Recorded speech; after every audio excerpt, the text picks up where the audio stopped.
आज का पहला पाठ प्रेरित चरित्र अध्याय 11 पद संख्या 21 से 26, 13, 1 से 3।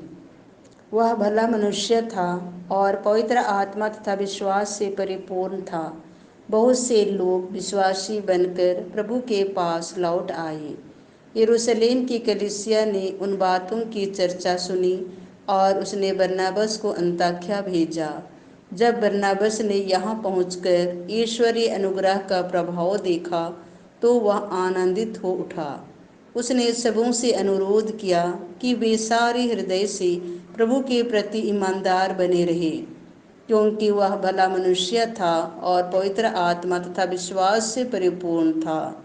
इस प्रकार बहुत से लोग प्रभु के शिष्यों में सम्मिलित हो गए। इसके बाद बरनबास पौलुस की खोज में तारसुस चला गया और उसका पता लगाकर उसे अन्ताकिया ले आया। दोनों एक दूसरे वर्ष तक वहाँ की कलीसिया के यहाँ ठहरकर बहुत से लोगों को शिक्षा देते रहे। अन्ताकिया में शिष्यों को पहले पहल मसीही नाम मिला। अन्ताकिया की कलीसिया में कई नबी और शिक्षक थे, जैसे बरनबास, सीमोन जो निगेर कहलाता था, लूसियुस किरेनी, राजा हेरोद का दूध भाई मनाहेन और साउल।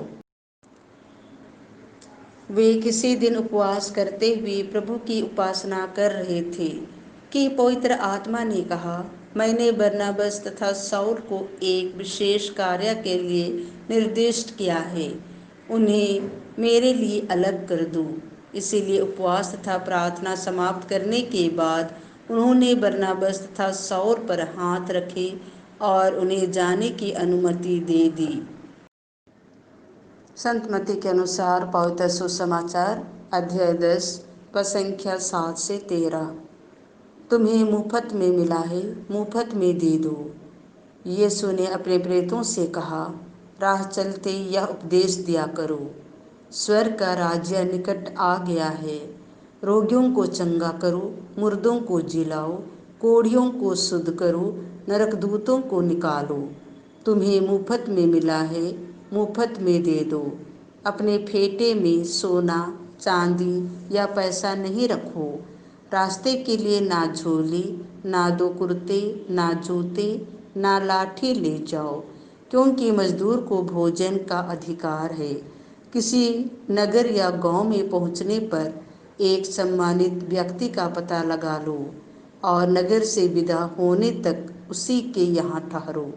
उसके घर में प्रवेश करते समय उसे शांति की आशीष दो। यदि वह घर योग्य होगा तो तुम्हारी शांति उस पर उतरेगी। यदि वह घर योग्य नहीं होगा तो तुम्हारी शांति तुम्हारे पास लौट आएगी।